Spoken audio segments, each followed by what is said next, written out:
Greetings and welcome to Retention Chronicles, the podcast with learnings from expert e-commerce brands and partners. I'm your host, Mariah Parsons. If you're here, you're either on a quest for e-commerce enlightenment or you accidentally clicked the wrong link. Either way, I am thrilled you stumbled into our corner of the internet and I hope you'll stick around. We've got pearls of wisdom for everyone, whether you're running a multi-million-dollar business or simply just starting out on your entrepreneurial journey. Before we unleash the brilliance of today's guest, let's give a shout out to our podcast sponsor, Malomo. Malomo is so much more than just another Shopify app. They're post-purchase wizards, making beautiful and branded order tracking smoother than a jazz solo, so our amazing founders, like our guests, can keep their customers happy and up to date while they track their orders. So hit that subscribe button, like it'll increase your LTV overnight, and go listen to our other episodes at gomalomo.com. That's GOMALOMO.com. Get ready for insights, chuckles, and perhaps a profound realization or two with this newest episode of Retention Chronicles.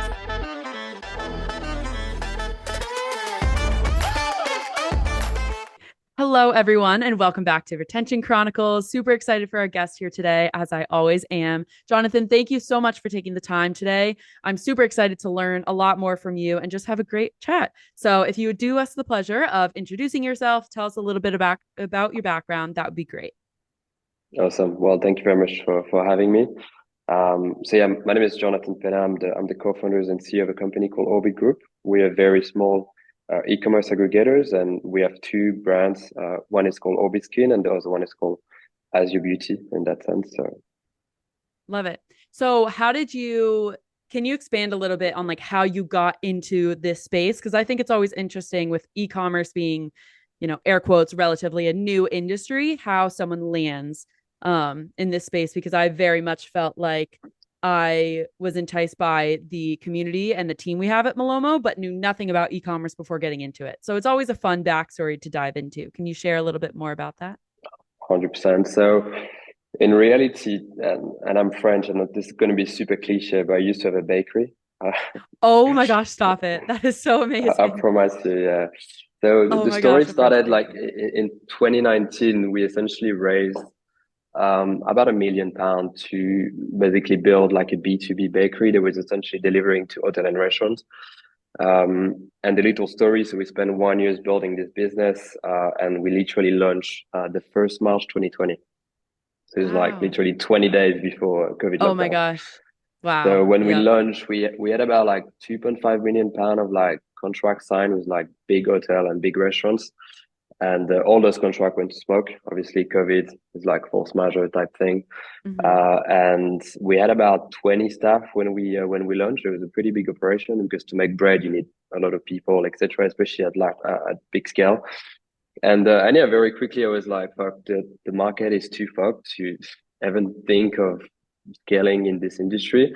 And most of our investors were actually restaurant owners.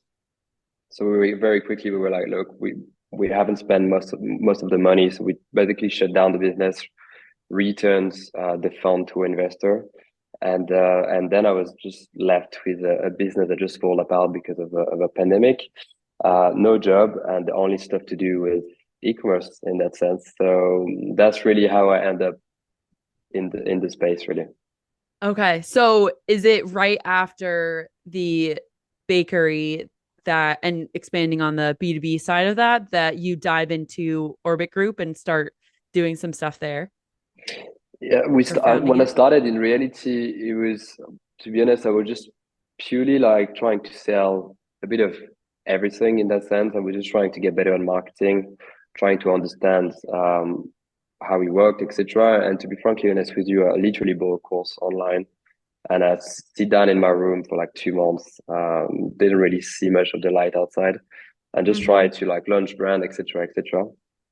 And actually, like ORBYT Group came way after. About like I think that was 2020. I think about like 6 or 7 months after, I meet my co-founders, Maxim and Luna, and we wanted to build a men's skincare brand, ORBYT Skin. And we started working on the project, working on the brands, and then we had to basically go to Korea to meet some supplier within the skincare industry. And my girlfriend mom, she owned like an aesthetic clinic in the UK, and she basically retailed as very expensive skincare. And I knew the price, I knew everything, and a bit random when we were in South Korea, we basically walked into a showroom, and I literally saw the same product being sold, uh, not sold, but Whoa. like being exposed in the factories. And when I was speaking with a chemist, I was like, okay, how much does this product cost to make? Like, what's the sort of process to do this type of stuff? And that's when essentially like the concept of Azio came to light, because at this time we realized that the skincare have like some crazy markup, and this product that they were retailing for 150 pound in the UK cost actually like not even £7 to manufacture in South Yeah. Korea. And when we look at like how those brands were actually distributing the product, we were like, okay, so they manufacture the product in Korea. This is being sold to like a distributors in the US, then it's being sold to like a distributors in the UK, and the UK distributors distribute it to like clinic. And we were like, okay, so many like different steps. We could have the same quality and be direct to consumers, and basically pass all those savings to customer, and using subscription to further reduce the price, etc. And that's when Azio launched, basically. So initially, we end up with two brands, ORBYT, Azio, and we were like, okay, let's just try to scale both. And we're gonna see which one of the brand work the best, and then we're gonna try to like capitalize on this to like basically scale it further. Okay. Do you feel like you have that answer now of like which one is kind of Yeah, doing better? Are you yeah, willing to share a little bit yeah, 100%. more? Like Azio Beauty is doing way better than ORBYT, especially when it comes to retentions. And I think, like the mistake we made with ORBYT, to be honest, was we're a bit more too generalist when it came to skincare. And I Mm. feel like if we were more like targeted to, like, let's say acne, for example, men would have been way more keen to essentially commit to a subscription and keep it for the long run. Um, Acquisition for ORBYT with ORBYT always been easy, but the retention's been terrible. And with Azure, acquisitions been a bit more complex, but retention on the other end been amazing in that sense. That's so interesting that you're kind of running like your own A/B test with brands. Not Yeah, like yeah, in one, usually someone who has one brand is running A/B tests within that brand, right?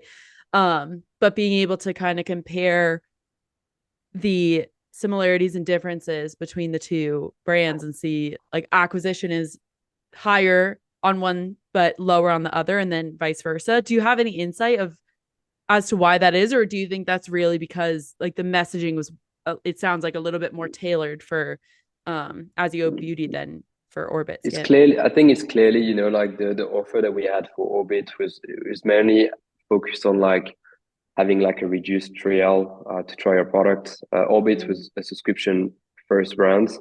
We didn't do any sort of like one-off purchase when we started. So to be honest with you, I feel like just the offer was more compelling on ORBYT, but then like on the flip side, the retention was terrible. With Azio, we actually started the brand by mainly being on pre-orders. So when we started Azio, one of like the biggest issue that we have was just to supply the demand that a product has in that sense, and it was very often like sold out. And Mm. that's when we started using a tool called Purple Dots to like basically enhance the sort of like pre-order drop, etc. And what we realized was like the first time that we launched a pre-order drop, it got sold out very quickly. And then we were like, okay, let's just try to run like paid ad on those. And we actually saw like a CPA increase, but like not too much. We basically decided to keep this sort of like pre-order strategy in that sense. And for the first full years, we basically scaled to, I think we did about 2 million the first year, Wow. 100% of pre-orders.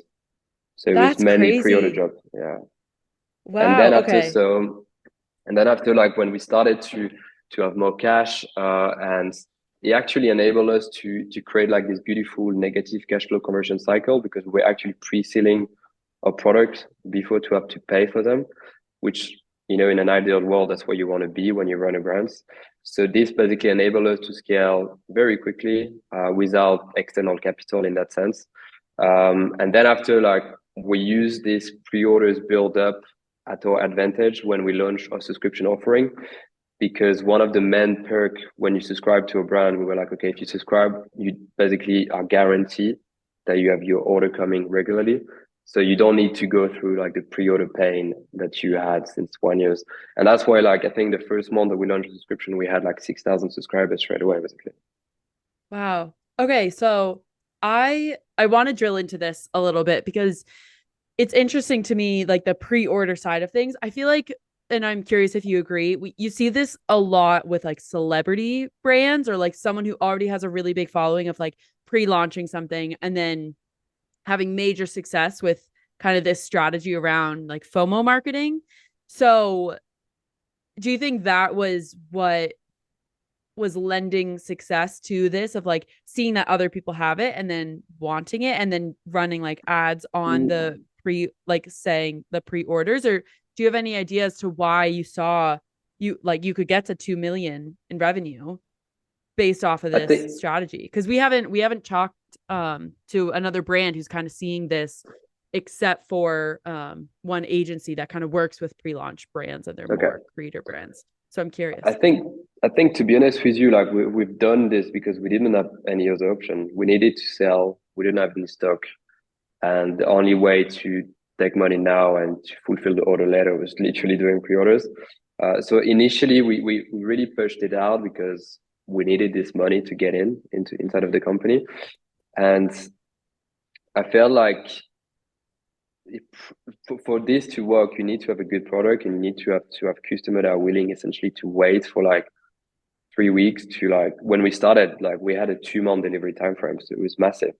And then slowly we started to reduce this time frame from 2 months to like 2 weeks in that sense. So it took us 1 year to fully reduce this. Um, but I'm not too sure why it worked it that well. I guess it was just probably like more education around a product, because what we realized initially was our CPA was like very high when we started, and then it started to go down when people actually expect for when they buy your brand to be on pre-orders. And we could see like in the comments on the ads, they were like, oh yeah, if you see them in stock, buy like 10, 15 because they might be sold out after. And you have to wait 2 months for it in that sense. Um, so we really had like this sort of like network effect of people fully understanding that if they wanted to buy our product, they had generally had to wait. And if basically they were coming to a product page and the pre-orders were basically being released in like 3 weeks time, it was actually a good deal and a good time to buy now, because potentially it could have been like 1 month, 2 months in that sense. So yeah, I guess just Okay. a lot of education. Yeah, a lot of education. It sounds like also UGC to back up that Yeah, yeah. education of people in the comments saying like, oh, this is good enough that you're gonna want multiple bottles or products or X amount quantity, and then you don't want to have to wait. So like order it up front in the pre-sale. Do you remember what the ad creative looked like specifically? Like, are you like advertising that you'll like you'll have this product go on pre-sale opens up for this product in 3 weeks, or is it just like, is it more No, like educational, more like word based? basically, like we our team was we're too small at the time to really have a lot of different type of creative that say, okay, we do a drop for the next 2 weeks and then it's going to be back in stock, etc. So like all the creative, we're mainly using direct response marketing with UGC creators and a lot of whitelisting as well at the time. And basically our messaging was very much like, it can be on pre-orders. If it's on pre-orders, like basically you have to secure a space because you might not be able to get it when it's in stock. And if it's in stock, you better get a lot now because it might be sold out very quickly.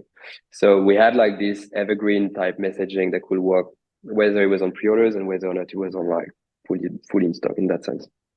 Okay, wonderful. So has the team grown since like when you were running these campaigns, in terms of like, have you experimented in trying to have a little bit more targeted creative, or is it still like that evergreen strategy of just keeping um Well, Now we with the don't do any messaging? more pre-orders, and yeah, the team have grown quite quick, quite a lot now. But at the time when we were doing like a lot of pre-orders, to be honest, it was only like my two co-founders and myself, and then we were working with like few agency, especially when it comes to like paid ad, etc. But yeah, no, we always had like this sort of like evergreen type marketing, and the thing is like one of the reason why is just because we didn't have any visibility as well on the stock. So it was very hard for us to like say, okay, in 2 weeks we're going to be sold out because maybe we will be sold out way before, and sometimes it will take like a bit more time in that sense. So even if I remember correctly, even like our email marketing strategy, it was super evergreen. So sometimes it was sold out and on pre-orders, and sometimes it was fine, and our messaging remained the same. Okay, that's really helpful. So, was there any worry from you of like, oh, someone, and right, some of it was you couldn't um sometimes you just couldn't do anything, right? If a product is sold out, then it's sold out. But was there any worry on your side of like, oh my God, we're missing these people that want our product but aren't able to get it? Was that any, I guess, was there any emotion attached to that? Or you were just so excited and hyped that it was going so well that the product was selling out? No, to be honest with you, like obviously we knew that if we were fully stocked, we could have made a lot more money, but at the time, like we couldn't have more stock. And as Yeah. well, like it tied up as well to like the way we manufacture skincare because a world brand concept is like luxury skincare without a luxury price. And to be able to achieve this, we have to use a network of labs, and a process to actually manufacture those products is a bit more complex than just having a key like a turnkey supplier when we can go and in like few weeks it's done. Like we have to buy the packaging, then we have to buy the ingredient, and then we have to find the best contract manufacturers, etc., to actually do the assembly and to build the formulation. So we had like longer term, like a longer sort of like manufacturing process in that sense. So we knew that we couldn't be more quicker, and we like as well the idea of like all this marketing around the pre-orders, etc. And at the same time, as soon as we restock, we could see like our sales triple, our profitability increased by literally a lot. And after, like if I just look back what we do now, so now we mainly drive by subscription, so we're subscription first brands, but we try to keep this type of FOMO that we used to have with the pre-orders by having something that we call the dynamic pricing when it comes to like a one-off purchase. So basically, the way on how we work is if you want to sort of like get a subscription today, you will have like the subscription price like that's on the website at the day of today, and this will be locked forever. But Mm. if you come back next week, the price might change. So we're really trying to push people into subscription that's fully customizable. You can cancel anytime. You can do what you want with it. But at least you're on a subscription and you have your price essentially are locked in. Because a one-off price can vary based on like ingredients, can vary based on like demands and stock as well. But we still try to keep a stock for a subscriber, of course. So when we kind of like run low in stock, we're just gonna put the website in pre-orders for like 2 months, for example, at the day of today, keep our stock for subscribers, and then as soon as we have a big restock, we basically take more subscriber inside of the brand. Okay, fascinating. So, how, to like power subscriptions, how are you using something in your tech stack to do so? Yeah, we're using Okay. Skio to be honest. Like Mm-hmm. we use Recharge first, but then we realized like Skio was way better when it comes to like the flexibility of like skipping, editing your subscription, etc. It was way easy for the customer. So we made a switch in I think it was in November's, and honestly like we've been loving it. Okay. So yeah, I'm familiar with Recharge, not so much as Skio. So I'd be curious to hear kind of um where the platform, but we can chat more about that later. So with the what is it called? What did you call it? Like the lock in the price? We basically call it like dynamic pricing. Okay, dynamite pricing. Okay. Yeah. So with that, is that something you've rolled out more recently, like with the addition of Skio to your tech stack in November, you said, or was that something that you've been doing for a while? No, it's something where like we implemented subscriptions in October's. We then moved with Kio in November. We used to be with Recharge, with ORBYT, or main skincare brands. We knew well like the tool in that sense. And dynamic pricing, we've been testing it out since I think it was mid-January this year. Okay, So it's so something quite recent. relatively recent, like couple months, We, yeah. yeah, we're still doing a lot of like A/B tests. We have multiple like product page template that we switch at the moment, and we're still trying to find like the best way to calculate a pricing. But honestly, like it's something that we're very excited about, just because um, I feel like if you truly have a dynamic pricing, when people subscribe and commit to a subscription, like they're way more keen to stay in because they know that the price will essentially change down the line. The only like important stuff to give to your customer, if you do this, you need to give like a fully customizable subscription. Like they Yep. need to be able to do like everything they want when it comes to like setting up like their own delivery date, skipping orders, making sure like you let your customer know at least like twice before the order renew, etc. Because I feel like the more the less you let your customer know about it, the more they will be willing to like just cancel, and then it will be of course harder to get them back in on the tool. Yeah, and they'll be frustrated with, having gone Yeah. through that annoying subscription process before. So let's double tap on that because I think it's we're changing the thoughts around subscription, but in the past that hasn't been the case with like letting your customers know when they're about to be receiving product from their subscription. I think a lot of brands in the past have gone with the notion of like silence is better, of like trying, I don't want to say sneaky, but it's like a little bit sneaky of like And we trying to did make it. it, yeah, like trying to make it difficult to remove a subscription if you want to get off of it, trying to kind of like hide a bunch of these things, which it kind of it blows up, right? Because the customer gets frustrated. The brand support team is then flooded with requests of I want to cancel my subscription. Why is this so like difficult to do? All that stuff. And then you're also losing revenue because you're making your customers upset and you're losing out on that retention of retaining that customer. 100%. So Like and this is oh yeah, go ahead. just to give you a bit of information on this, like when we launched ORBYT in June 2022, that's exactly what we did. Mm, So I think we did like close to 1 million in like annual recurring revenue the first month of launch. And so we were super buzzing about the success of the launch, etc. Super yeah, happy. very exciting. And then we were like, okay, let's just try to make it as hard as possible to cancel. So we keep the people on the tool, and like they'll probably be like, yeah, that's fine. Terrible mistake. Yeah. Terrible So mistake. you learned, So yeah. and we paid a price for it. So So you see, and I think unfortunately, it's either hearing about like cautionary tales from other founders of like, you might be tempted to do this, don't do it. Or it's experiencing it yourself with either another brand or the brand that you're currently working on, and yeah, then have to maybe remedy some of that approach before. And so I wanted to ask with subscriptions specifically and like trying to get people on a subscription. I know before we were chatting, this is a big thing that Malomo obviously can help with, of like the order tracking page, of pushing someone to just even know about your subscription program on that in that part of the post purchase experience. So my question to you is, what other, I guess, areas of the or parts of the customer experience are you trying to push that subscription um to your already your first time buyers or your repeat purchasers that aren't yeah. on subscription? At the moment, I guess like we mainly, obviously, like we try to have at least a 30% opt-in on subscription on like cold traffic. That's the Mm-hmm. sort of like target that we have.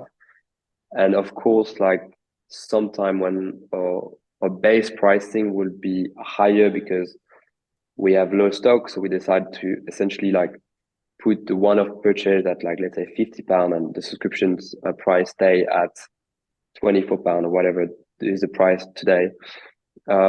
We of course gonna get like a higher opt-in on the subscriptions, our conversion rate will take a little bit of a hit. But at the end of the day, we're subscription first brand, and like we're happy to give few point of conversion if we have to get a lot more subscriber. But I guess most of where the conversion after will happen in our funnel will be by email marketing down the line, when we're gonna have a lot of offer for them to essentially switch to subscriptions. And then we have another funnel when we're gonna try to like increase the average order value in the subscriptions by giving them free products, or giving them like discount if they take like a bundle with something that Skio do very well is like quick action links. So it's just a link that you put in your email flow, and just when you're going to click, it will automatically switch this product for like a bundle, for example, and it's very easy for the customer to do so. So we had a lot of success with this. But to be honest with you, and like the tracking page is something that we clearly have left out. And I'm super curious to know how we can sort of like increase the conversion of non-subscriber to subscriptions through this channel in that sense. Yeah, totally fair. I love the point that you make of like the quick action links. I think it goes along with the same notion of like making it easy to customize your subscription, and now there's tech that can like actually help do that, so it's not the brand having to do it all on their own. It goes with the same notion of like, if you make it easier for customers, it kind of seems counterintuitive as a brand founder to make it so easy for customers to like change. And I think the scary part, just from having spoken to 100 plus founders, is like you kind of lack control over what the customer is doing, but that's exactly how it should be, right? Like every customer is different, but the scary part is that you're giving up that control. But we see this time and time again of, if you're more proactive with your shipment notifications, or with your you're actively messaging your subscription program, then you're putting the onus on the customer, and then the customer feels like they have more ownership, so they're more involved. Like nobody likes to be forced to do something, right? It's against our psychology. Yeah. So 100%. It's one of those things where it at first glance can sound counterintuitive of making it really easy for people to swap things out, or to customize, okay, like this is the frequency that I use the product on, this is what I need, whether that's shorter or longer purchasing cycles. I think it's really easy to focus on like, oh, if a customer is able to customize their subscription experience, the fear, and that's where like naturally we tend to go, is the fear is like, okay, they're going to put like 6 months, say your average purchasing cycle is like 1 month, right? Or that's your goal. The fear is someone's going to put 6 months from between order to order. And it's easy to focus on the cohort of people that will be doing that. But just as easily, you can see the reverse, where people are going, okay, my whole family uses this, or right, like all my siblings and I, right, whatever the case is, we use it so much that we want to purchase it every other week, and like shorten that time from what the original goal from like the brand side of the perspective is. So I think it's conversations like this that help, I guess, reframe the way that people are looking at the like potential, I guess, devastation, right? But there's also a lot of potential growth when you put the ownership on the customer, and they're able to be happy throughout the buying experience and say like, no, I really like this product, I want to buy it when I need it. And that's how it should be. So it's one of those things that I love hearing more and more, that brands are tending to go in that. And as well, like just on this, I feel like one of like the biggest reason why people cancel, generally speaking, is like, number one, they don't like the product, and number two, they have too much product. And from experience, it's very hard to like estimate how much someone will use your products. For example, like us in skincare, we have some people that will have like a 6-week turnaround, and some people might have like a 3-month turnaround. Yeah. Just because they use less product and they're happy like this. But as a brand, it's very hard to like estimate. So, like if you don't give the option to fully like customize this, you're literally shooting yourself in the foot for sure. Yeah. And two, I think it comes down to like, as a person, do you like having a subscription because it's taking care of you, and that, or it's taking care of for you so you can like have one less thing on your to-do list? Or do you like being the person that is like, okay, I like to decide okay, I can see that I'm running low on my product. I want to purchase now.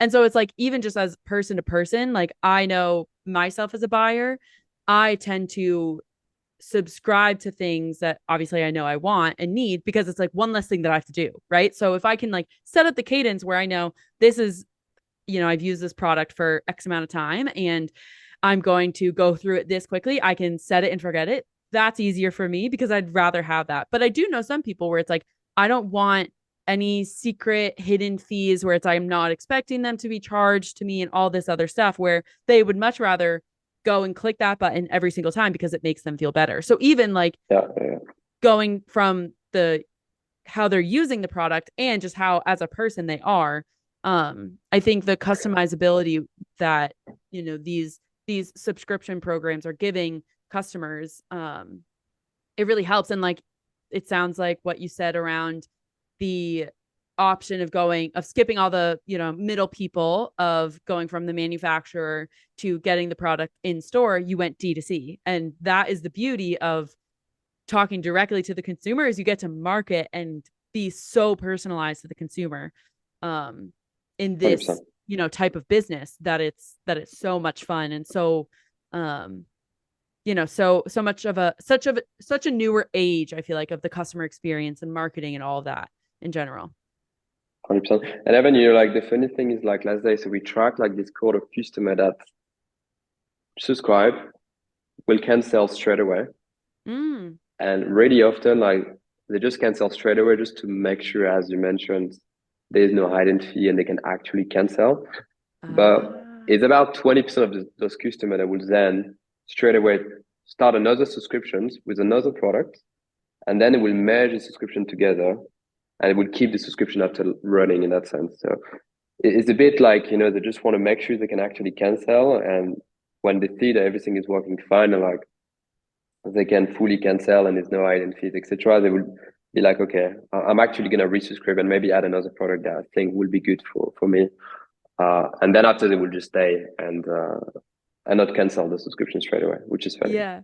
Yeah, that's so funny. Are we hilarious as humans, right? Like the the buying habits and the I studied psychology in undergrad, and so like yeah, consumer and buying purchases or buying behavior is just so interesting. If someone would like cancel right away, to be like, okay, I know this will be okay to cancel if I ever need that. But now that I have the reassurance that I can, I'm like all in, right? And that's exactly what you want to see. How did you find out that that's kind of what people were doing, and like canceling the subscription right away to make sure that they could and then purchasing more? Was it just like evident in the data, or did you kind of have this aha moment where you were like, oh my God, from feedback or whatever else, people are doing this?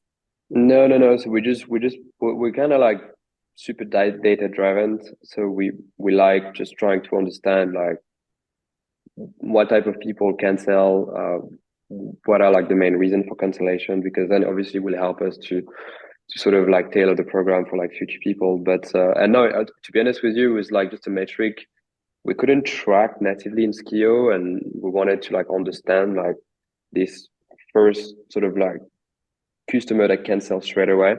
So we managed to like work like the metric, but yeah, no, it was just ourselves. Okay, wonderful. So I know we've been obviously talking a lot about subscriptions because it's I think it's and pre-sale and all that, because it's very interesting. And this is exactly what the podcast is for, right? Of wandering into different tangents and figuring out, what's interesting, what to double tap on. I do always like to ask though, what are so in addition to, right, growing revenue and retention, sounds like a lot of the lever that you're pulling for that is subscriptions and working through all of that. What are some other big priorities that you're focusing on now here in 2024? So initially there were few bids, whether it's on the D2C side or on like the B2B side. Um, Something that we just implemented not too long ago, and we're super proud of it.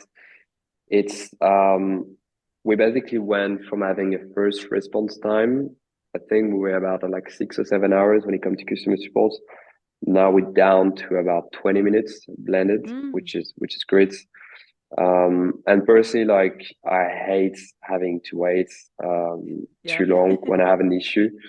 And we actually realized that this was like an issue with John as well, when like there isn't like an issue on the address or anything, and like or the customer have like a repeat purchase that they didn't really saw like the reminder email, and in reality they had more product and they just wanted to cancel this one very quickly. And if we could not address the issue like super quickly, this basically would have led to the customer literally like leaving and canceling a subscription. Mhm. And we implemented like a tool called Sienna AI, which honestly is mind blowing, Okay. where we were able to pretty much look at the most common issue that we have: canceling subscription, changing delivery date, cancel the orders, getting a refund or product inquiry, etc., and optimizing using AI uh, all like the answer that we could give to the customer. So now basically, if you send an email to our customer support and you're like, okay, is this product good if I'm pregnant, for example? You will get like a first answer in like I think it's 1.5 minutes Mm, maximum. And it will be like very much personalized for the product you're asking, uh, with your customer data on it, if it's like order related, etc. So that's something that we're super happy, and we literally implemented this in the last I think months or so. Um, and then a big priority for us at the moment is just to go into retail, mm, but we want to go into retail slightly differently. We don't want to go into retail going to the big retailer, because if you go to the big retailer, they're just gonna start putting your product on their online store, etc. And then like you basically shoot yourself in the foot in that sense, where most of your customer will essentially go to buy to the big retailer instead of buying to your own website. So yeah. as the workaround that we found is to work with pharmacy. Mm, So we did like a pilot test with about I think 37 pharmacy in the last few months, and now we're about to like roll the product out to about 1.5 thousand pharmacy this year, wow. which That's again awesome. is super exciting, super new. But yeah, we just kind of want to sort of like bring a bit more balance between the D2C and the sort of like B2B, while being direct and not working with distributors. So yeah. Yeah. Okay. I love both of those. So, quick question around the customer support tool, Sienna AI. Heard about it, but I don't know a ton. So I'm curious with onboarding the technology, did it take a long time to kind of get the AI up and running, or like make sure that it's giving out the right answers, kind of like test, do all that stuff? Or was it pretty intuitive in terms of like you kind of just set it up and then it can, I don't know, scroll your website or your knowledge base or, past communications, blah, blah, blah, and It's then a bit like get to know it's it. a bit like a baby in Yeah. that sense. Love You that. really have to, yeah, you really have to like educate her on a lot of like different problem and solution in that sense. Uh, and it's something very different. So it's clearly like an habit to take when you set up those automations. But I'd say like once you get it, you can quickly like build new automation, and the system will recommend you as well, like based on your tickets, a recommendation that you could set up to automate all the future similar inquiry for this type of problem. Uh, but I think you need to be careful on like setting up few automations, make sure like they're actually running correctly, optimizing those before moving to the rest. So it's clearly like a process that can take a few months to get it right. But um, us, if I just look at the day of today, we have about 70% of all of our tickets that are fully automated. And then the 30% remaining, the generally speaking, like very hard problem to solve, that generally speaking require like a human to look at them.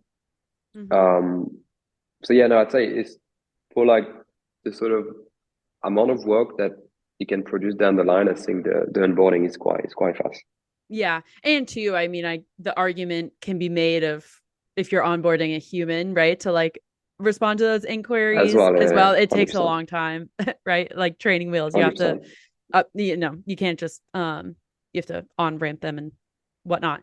Um also curious, do you happen to know if a lot of support tickets, because we're more talking about um some of the like support tickets that come in as a result of having a subscription program, but in terms of other support tickets, like a customer inbounding with, asking where is my order, which is what, Malomo we see a good amount of, just because, that's so inherent to the tracking process, right? Is everyone's curious where Yeah, their order is.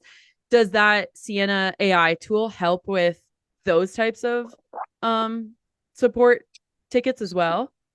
100%. So I guess, you can set it up like up to you. For example, like the way we set it up, and we're quite fortunate that in the UK, we basically offer next day delivery to most of our customers. So we don't really have a lot of like inbound ticket when it comes to tracking, just because if you order before 2 p.m., you get your order the next day. So I guess I don't really have the time to sort of be like, oh, where's my tracking? Especially for in our case. But we started doing a lot more testing, selling in Europe, and obviously we're seeing like this issue of tracking inbound being a lot more important because we have 3 to 4 day shipping time in that sense.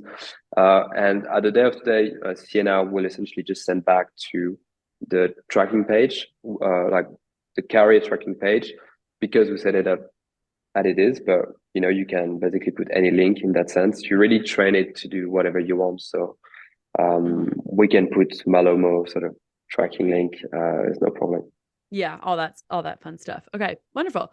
And then I love what the idea behind going to pharmacies and selling there and having like a little bit of a caveat, I guess you could call it, of um yeah, having someone not be able to purchase through a big retailer's online store so that, you're not competing with yourself.